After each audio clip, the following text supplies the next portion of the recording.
ஹாய்ங்க, நம்ம இந்த வீடியோவில் வந்து என்ன பார்க்க போகிறோம்னா, நம்ம வந்து சொமோட்டோவுக்கு போகிறோம்னு சொல்லிட்டு இருந்தாங்க. நம்ம சொமோட்டோவுக்கு எங்கே போகிறோம், அப்புறம் ஸ்லாட் எங்கே புக் பண்ணியிருக்கோம், எப்படி என்ன எத்தனை டைம் வர பார்க்கணும் அப்படின்னு சொல்லிட்டு வாங்க வீடியோக்குள்ள போகலாம். நம்மளுக்கு ஏன் ட்ரெஸ் தரலன்னு பார்த்தீங்கன்னா அது எல்லாமே சொல்லாங்க. வாங்க வீடியோக்குள்ள போகலாம். இதாங்க நாள் நான் சம்பாதிச்ச 509 ரூபா. நம்ம எங்கே போகிறோம்னா நாகர்கோயிலில் தான் நம்ம வந்து டெலிவரி பண்ண போகிறோம். சொமோட்டோ ஆப்பில் இப்படி தாங்க வந்து நம்ம ஸ்லாட்டை வந்து புக் பண்ணி காட்டும். டைம் ஸ்லாட்னா அந்த டைம் எந்த டைம்லாம் போகிறோமோ அந்த டைமை நம்ம வந்து மார்க் பண்ணி வச்சுட்டு நம்ம டெலிவரியாக ஸ்டார்ட் பண்ணிடலாங்க.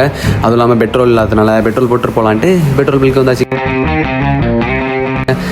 இதுதான் இந்த மஞ்சள் கலர் இருக்கலாங்க. இந்த மஞ்சள் கலருக்குள்ளே தான் நம்ம வந்து நிற்கணும். இந்த மேப் சொமோட்டோ மேப் அப்படின்னு சொல்லலாம். இந்த மஞ்சள் கலர் விட்டு வெளியே போயிட்டோம்னா கம்பெனிலேருந்து கால் பண்ணி நீங்கள் வாங்க வேலைக்கு வாங்க அப்படின்னு சொல்லிட்டே இருக்கும்.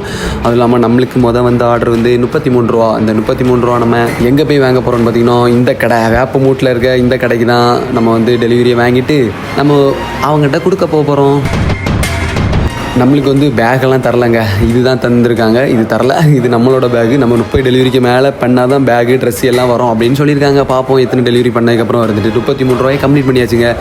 நம்ம இப்படி வீடியோ எடுத்துகிட்டே இருந்தோம்னா அப்புறம் நம்ம வந்து டெலிவரி பண்ண முடியாது. நிறைய வந்துக்கிட்டே இருக்குது, டொயிங் சவுண்டு கட்டே இருக்குது. அதனால் டெலிவரி பண்ணிவிட்டு நம்ம வந்து லாஸ்ட் எவ்வளோ ரூபா சம்பாதிச்சிருக்குன்னு பார்க்கலாங்க. நம்ம இன்றைக்கி எத்தனை டெலிவரி பண்ணியிருக்கோம், நம்மளுக்கு எவ்வளோ ரூபா கிடச்சிருக்கு அப்படின்னு சொல்லிட்டு வாங்க நம்ம வந்து வீட்டில் போய் பார்க்கலாங்க. நாகர்கோயில் நைட்டு பாருங்கள் எப்படி இருக்குன்ட்டு. நைட்டு 12 மணிக்கு வெறிச்சோடி கிடக்குதுங்க.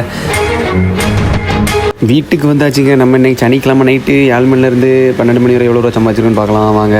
பார்த்திங்கன்னா இன்றைக்கி ஒத்தைக்கு 350 ரூபா தாங்க சம்பாதிச்சிருக்கோம். மட்டுமே 7 மணிலேருந்து நைட்டு 12 மணி வரை செஞ்சாங்க. 500 ரூபா கிடச்சி. ஆனால் இன்றைக்கி வந்து ஒழுங்காகவே டெலிவரி கிடைக்கல. ஏன்னு பார்த்தீங்கன்னா நேற்று ஏன் கிடச்சி பார்த்தீங்கன்னா நேற்று ஃபுல்லாக ரெயின் மழை மழைங்க. அதனால் வந்து நிறைய பேர் ஆர்டர் பண்ணாங்க. 500 ரூபா கிடச்சி.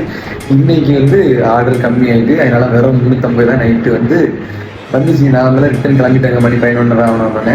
அது இல்லாமல் ஏன் இந்த வேலையை சூஸ் பண்ணேன் அப்படின்னு சொல்லிட்டு உங்களுக்கு போக போக தெரியும். ஏன்னு பார்த்தீங்கன்னா நம்மளுக்காண்டி தாங்க இந்த வேலையை சூஸ் பண்ணேன். எல்லாமே நல்லதே நடக்கும். அந்த இதுக்காண்டி நம்மளுக்காண்டி தான் இந்த வேலையை சூஸ் பண்ணேன். என்னன்னு சொல்லிட்டு இப்போ போய் சொல்லிட்டா ஒன்றுமே இருக்காது. அதனால் போக போக போக போக உங்களுக்கே தெரியும். அதுவும் இல்லாமல் நம்ம ட்ரெஸ் வந்ததுலேருந்து நம்ம ஒரு வாரம் எவ்வளோ ரூபா சம்பாதிக்கலாம் அப்படின்னு சொல்லிட்டு சொமோட்டோவில் வீடியோ வராங்க. நம்ம ட்ரெஸ்ஸுக்காண்டி தான் வெயிட்டிங். அதனால தான் நைட்டு மட்டும் வீடியோ விட்டுருக்கோம். சரி, நம்ம நெக்ஸ்ட் வீடியோவில் பார்ப்போம். பாய்ங்க.